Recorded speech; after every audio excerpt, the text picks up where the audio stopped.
Hai teman-teman yang berbahagia, berjumpa kembali dengan saya Dr. Andri, spesialis kedokteran jiwa dari Rumah Sakit Omni Alam Sutera Tangerang. Pada kesempatan kali ini, saya ingin menekankan kembali gimana kalau kita belajar teknik sadar ya, teknik sadar di dalam kehidupan kita sehari-hari.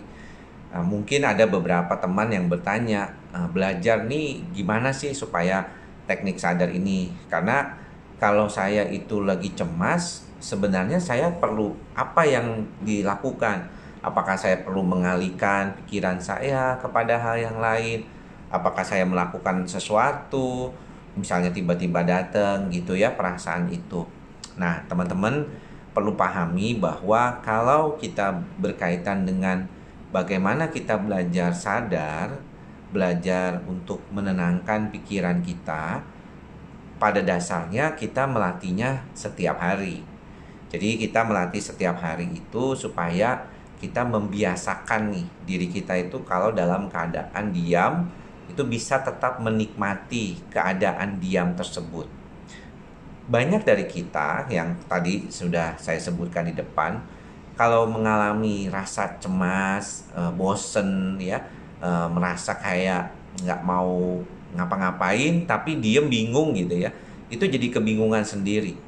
Itulah mengapa pertanyaannya jadi selalu begini, dok kalau saya lagi dalam keadaan seperti nggak enak begini, terus saya mesti apa? Saya mesti melakukan apa? Supaya semuanya pikirannya itu jadi lebih tenang gitu ya. Nah ini yang mungkin banyak orang tuh suka lupa, bahwa mungkin di awal pertama nih ketika pasien datang dengan kecemasan, sering serangan panik, terus gimana nih cara saya mengurainya? Oke, Anda boleh dah lakukan seperti kayaknya mengalihkan pikiran Anda, pegang-pegang bola yang bisa diremes seperti itu sesuatu yang biasa lah mungkin dilakukan. Namun kalau buat nantinya yang paling utama adalah jangan sampai kita itu malah kepikiran terus gitu untuk melakukan hal-hal yang mengalihkan kecemasan kita. Tapi tidak menyadari bahwa kecemasan itu adalah sesuatu proses yang bisa datang dan bisa berakhir.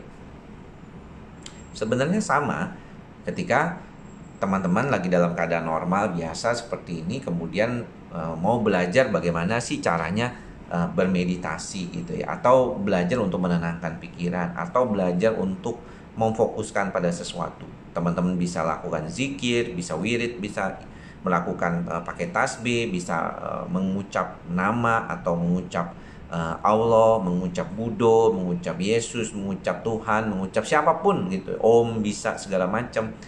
Intinya adalah teman-teman saat itu sedang belajar memfokuskan pada sesuatu hal. Ya, itu yang sering kali tuh kita suka lupa nih. Jangan-jangan kita ini nggak bisa fokus karena kita kekhawatirannya terus mencari. Pokoknya, aduh, lagi nggak enak banget nih. Pokoknya cari. Nah, bukan, oke, saya lagi nggak enak. Aduh, rasanya kok kayaknya nelan aja susah, perasaan saya nggak nyaman. Tapi saya tahu ini adalah suatu proses anxiety atau kecemasan yang bisa berakhir. Dan kalau misalnya dia berakhir, saya akan menjadi lebih enak, lebih nyaman, lebih tentram. Sekarang saya perhatikan saja dulu baik-baik supaya dia bisa hilang segera. Jadi hal-hal seperti itu yang mungkin bisa kita lakukan. Nggak selalu sibuk gitu membuat mencari sesuatu terus. Itulah mengapa ketika kita belajar untuk duduk diam meditasi, itu kadang-kadang kita tuh nggak betah. Karena kebiasaan otak kita itu selalu mencoba mencari ceplek, plek, plek, plek, plek, plek gitu ya. Jadi kayaknya tuh otak itu nggak pernah mau berhenti.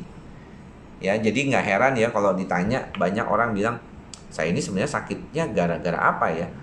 Pikiran saya kayaknya nggak ada pikiran. Nggak mungkin nggak ada pikiran. Ya, teman-teman pasti ada pikiran. Dan mungkin juga malah terlalu berpikir. Ya, nggak bisa mengatasi pikirannya sendiri gitu. Selalu meloncat-loncat, nggak bisa tenang gitu ya. Jadi kalau misalnya teman-teman memikirkan contoh ini adalah suatu pulpen gitu ya, pulpen. Teman-teman bisa perhatikan pulpen ini dengan baik-baik gitu ya. Oh, dia terbuat dari ini, warnanya hitam, ada tulisan 07, ada mereknya Snowman, kemudian ada pegangan yang seperti ini untuk supaya nggak sakit kalau nulis gitu ya. Ini perhatikan baik-baik aja ini tanpa berpikir hal yang lain. Itu adalah cara belajar sebenarnya untuk fokus, untuk tetap sadar. Ketika teman-teman mau fokuskan pada sesuatu, maka itulah yang hanya di dalam pikiran teman-teman. Begitupun ketika dia datang, gejala panik atau gejala cemas itu, teman-teman perhatikan aja. Oh, dia datang, dia sedang membuat saya tidak nyaman, tapi saya terima dengan ikhlas. Perasaan gak enak ini nanti dia akan keluar, dia akan berlalu gitu ya. Tidak sibuk untuk melakukan hal yang lain. Kadang-kadang malah sibuk melakukan hal yang lain, teman-teman malah nggak bisa dapat dari inti gejalanya sendiri ya. Jadi kemana-mana pikirannya malah.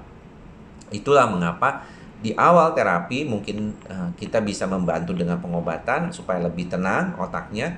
Teman-teman juga belajar bagaimana mengalihkan pikirannya, tetapi di kelanjutannya teman-teman harus belajar bagaimana bisa mengelola itu menjadi jauh lebih stabil lagi. Dengan hanya memperhatikan, belajar fokus, belajar sadar. Oke ya, mudah-mudahan bermanfaat nih sesi ulangan lagi nih, supaya mikirnya terus bisa fokus belajar untuk begitu. Semoga apa yang saya sharing atau bagikan pada kesempatan kali ini bermanfaat. Semoga semua makhluk berbahagia. Salam ikhlas, sabar, dan sadar. Salam sehat jiwa. Bye-bye.